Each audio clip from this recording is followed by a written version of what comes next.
we are a week away, less than a week away. Yeah, I'd imagine that the campaign hasn't been the resounding success up till now that you were hoping it to be. Where do you think it's gone wrong, Jo? Well, look, we've not had the results yet, and we've got Liberal Democrats looking to make gains. You know, whether it's in places like Leeds North West, where we can win from Labour, or places like Cheadle, where we can win from the Conservatives, or North East Fife, where we can win from the SNP. Liberal Democrats are growing in this election. We've got more members than we've ever had before. The support from the polls that we're seeing is saying that they're not growing, and the support is actually dropping significantly. It's significantly higher than it was at the last election, and so that's... But not significantly higher than where you were in May. Indeed, but, you know, let's face it, we're in an election where there's a squeeze going on. We've had a Conservative Party, Boris Johnson doing a deal with Nigel Farage. There's no doubt that's made the electoral maths more difficult. But we are in a position to make gains. That is resonating, and as I've been out and about across the country, in those seats where Liberal Democrats are, you know, targeting and fighting incredibly hard, we are making real progress. It must be disappointing for you. I mean, you went in big saying, we hope to win this.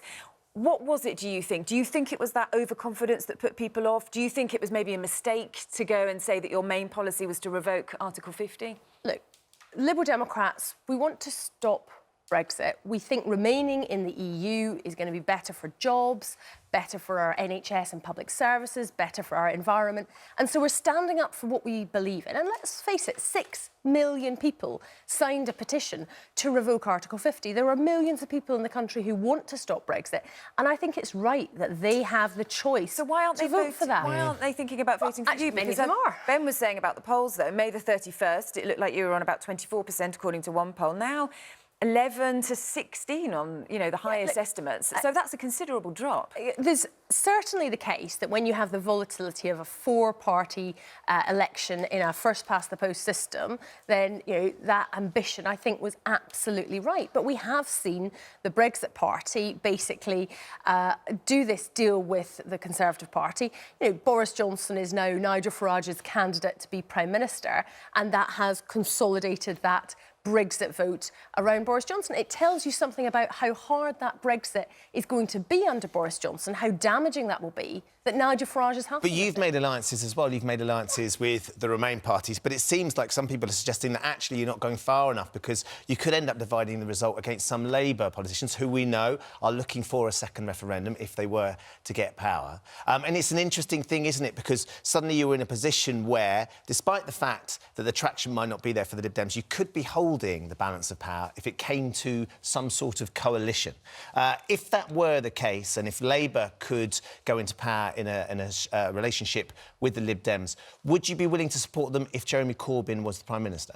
Look, I don't think anyone's talking about coalitions in any serious way in this election. Yeah, but you must be planning that sort of thing, Jo. And we've seen in the news today what part of the problem is with Jeremy Corbyn. You know, we've seen those young Labour staffers who spoke out so powerfully some months ago about anti-Semitism in the party and Jeremy Corbyn's failure to deal with that. And, I mean, that's a fundamental thing about whether people are respected for the individuals that they are. So I don't believe Jeremy Corbyn is fit to be Prime Minister. I don't believe Boris Johnson is either. But will Liberal Democrat MPs work constructively to stop Brexit? Of course we will. And you can... So if that was a coalition with Labour, you would only do it with a different leader? Keir Starmer? We have stopped... Jess Phillips? Would you support Jess Phillips if she was the leader? We have... I absolutely love Jess Phillips, but I'm not going to get into... So she would be a positive impact. I'm not going to... Like, we're fellow feminists, but I'm not going to get into all of those hypotheticals because we just don't know who it would be. But the reality is here, there could be people at home who are trying to work out who they vote for. If they know that you would be willing to support Labour Party with a different figurehead, they would say, right, I'm definitely going to give them my vote, and then that would thwart the Tories getting into power and stop Brexit in your own eyes, potentially. If people want to stop Brexit and stop Boris Johnson's hard Brexit, the first thing they need to do is to stop Boris Johnson getting a majority. And in so many seats across the country, it's the Liberal Democrats who are best placed to do that. I mean, if you're sitting at home and you've had lots of leaflets from the Liberal Democrats, that's a pretty sure sign that that is one of the seats that Liberal Democrats are in contention and can win, and we can beat Boris Johnson and the Conservatives. And that's not just in places where Liberal Democrats have traditionally been strong. I mean, there's places like Finchley and Golders Green, Margaret Thatcher's old constituency, where Liberal Democrats are now in with a real chance of winning. Places like Esher and Walton, the Foreign Secretary's constituency, where Liberal Democrats have got the chance to unseat him. So turning places that had been previously safe Tory areas, turning them Lib Dem, because things have changed so much as a result of Brexit. But in terms of working constructively, you can just look at what the Liberal Democrats have done in the last 2 years. We've stopped Brexit twice this year, and we've done that by working with MPs of all different parties across Parliament. By stopping Brexit, I mean, the frustration will be there will be 17.4 million people that voted in that referendum who will say, do you know what, we had a democratic vote, whether you agree with it or not, we voted to leave, and you're stopping a democratic process that has already been voted on. So you're just getting in the way of what should have happened. We're in a democratic process now. And I think it's right that people have the opportunity to choose, because there are millions of people who want to remain in the EU. And that includes some people who voted leave in 2016, who look at the mess that there's been for the last 3.5 years and think this is costing far more than we were told, it's taking far longer than we were told. And they it's taking far longer than we were told because you've thwarted it twice, you've already told us that. But that is not the only reason, I'm sorry. It's because people like Boris Johnson weren't straight with people about what would actually happen. Boris Johnson wasn't the leader when this happened in the first place. Oh, come on, he was leader of the Leave campaign. He's the one that was happy to stand in front of the lies on the side of that bus, right? So and we know he's not straight with people here. He won't even submit to being questioned by Julie Etchingham or Andrew Neil because he's running away from it, because he's got something to hide. Trust has come up as a big issue on all sides to do with this election. It's one thing that I think, you know, a lot of people are upset about, the tactics used. Your party came under pressure because of these newspapers that were distributed to households, where on the face of it, it looked like it was a local newspaper, but actually it was campaigning for the Liberal Democrats, which, if you looked very hard, was hidden in small writing somewhere.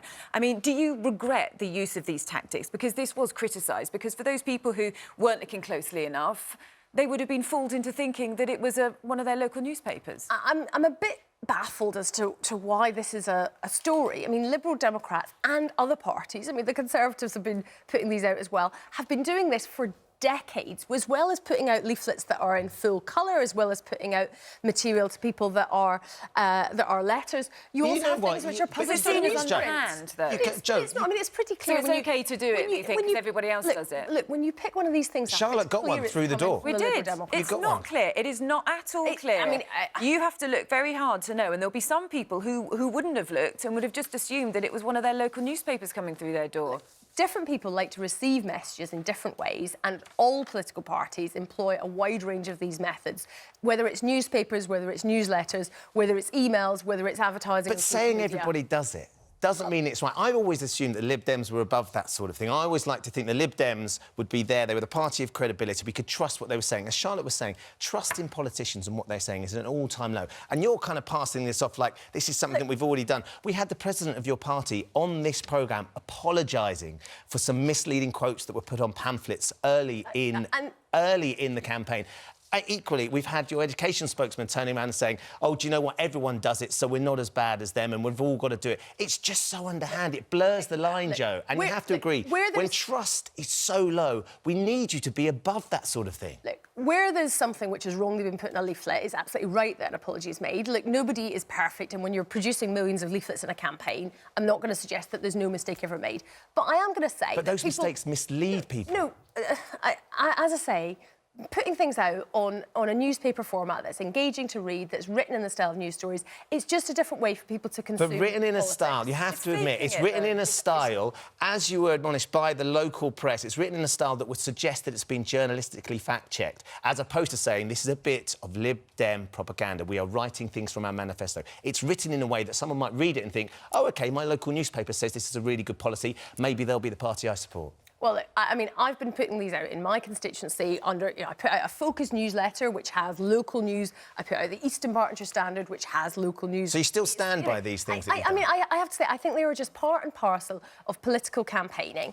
And, I'm not going to apologise for us campaigning and getting our message out to people so that they have more information about the election campaign. There are real issues of trust. I was interviewed this week by Andrew Neil. Boris Johnson is refusing to do that. He's refusing to do Julie Etchingham. He's refusing to debate against me in any of the He has done debates. Peston, though. He has done Nick Ferrari. He has done the argument. They will argue that he's done plenty of interviews and he's doing another debate tonight. Yeah, I mean, they can argue that, but we all know that he is running away from scrutiny. He's standing to be the Prime Minister of our country, and he does not want to answer the hard questions because he knows that he will unravel, because he is saying whatever he thinks in order to get elected, but he doesn't actually care about anything other than himself.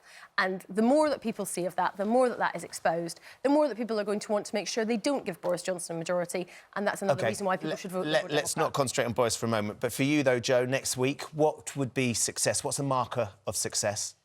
I'm looking forward to the election on Thursday. I'm confident Liberal Democrats are going to grow our MPs in the same way that we now have more members than we ever have had before. By how many? How many more will you have? I know that you want me to put a number on it. We'd love I'm going to to disappoint you. I'm going to disappoint you. So you're hedging your bets because you don't think you will? I don't think any leader is going to sit here a few days before the election and give you numbers. But I'm proud of the campaign that we've done. Will you have more MPs once the election is over than you had going into the election? Well, I very much hope that we will, and I believe that we can make gains. I've already made 8 gains since I became leader of MPs. Keep them? Well, I hope that we will, because we've got some fantastic people who joined our party. Sam Gyimah from the Conservatives, Chuka Umunna, Luciana Berger from the Labour Party, who recognise that both of those parties have gone off to the extremes. They have left moderate One Nation Conservatives, they've left moderate SDP-type Labour people, and they have joined the Liberal Democrats because those parties have gone to the extremes, and we are the party that is standing up for liberal values, for a fair, open and inclusive society. If you lose MPs, will that be a resigning issue for you? Look, I've been elected as Liberal Democrat leader just 4 months ago with an overwhelming majority. But your popularity has dropped from that. I don't doubt for a minute that everybody's studying those polls very carefully, and your popularity as a leader, for some reason, isn't where it was. So in the end of July, your unfavourability was 29%, and then by mid-November, the unfavourability went up to 48%. That's got to hurt. That the more seen you were by people, it seemed the less that they liked you. I mean, some people might be in politics to be liked and it to be about them. I'm in politics because of what I want to do for our country. I've got 2 small boys. I'm worried about the direction that our country is taking. I'm worried about the climate emergency. I'm worried about Brexit. I'm worried about whether our United Kingdom stays together. I'm going to fight for those things. And some people won't like it when I stand up and I fight for those things, but it's not going to put me off. It's not going to stop me standing up for what I believe in and what I think is right for the future of our country. And millions of people agree with me, and that's why Liberal Democrats are going to make gains at the election on Thursday. You have a very busy week ahead, but of course, you've got 2 small boys, as you say. Your 6-year-old, I'd imagine, getting very excited for Christmas. Has he written his Christmas list? And he's got his birthday. Well, he's nearly 6. He's nearly 6, although he would appreciate being called 6 already. Lots of excitement. Planning for a birthday party, planning for Christmas. Yeah, exactly. I have to confess, it's not all been done, but we do have the advent calendars, so that bit of Christmas is already going, but we don't quite have the beautiful decorations you've got here. Not yet. I think Saturday after the election is going to be the day to get the Christmas tree up. Can you give us an idea of Christmas Day? I mean, Jeremy Corbyn was asked about this in his household. Christmas Day in the Swinson household? Well, we alternate between going with my family and my husband's family. So this year we're going to be with my sister-in-law, and the kids will be enjoying time with their cousins. A fair amount of noise, fair amount of present opening. Queen's speech? Often we're eating around the time that it happens, but often catch up a bit later. And yeah, I mean, I'm just delighted I'm not having to cook. So, might be a day I can put my feet up a little bit, to the extent you ever can when you've got small kids. Absolutely. Small mercies. We do appreciate you coming in, Jo. Thank you for joining us. And best of luck with the rest of this week and how next week goes. We look forward to seeing what happens. Thank you.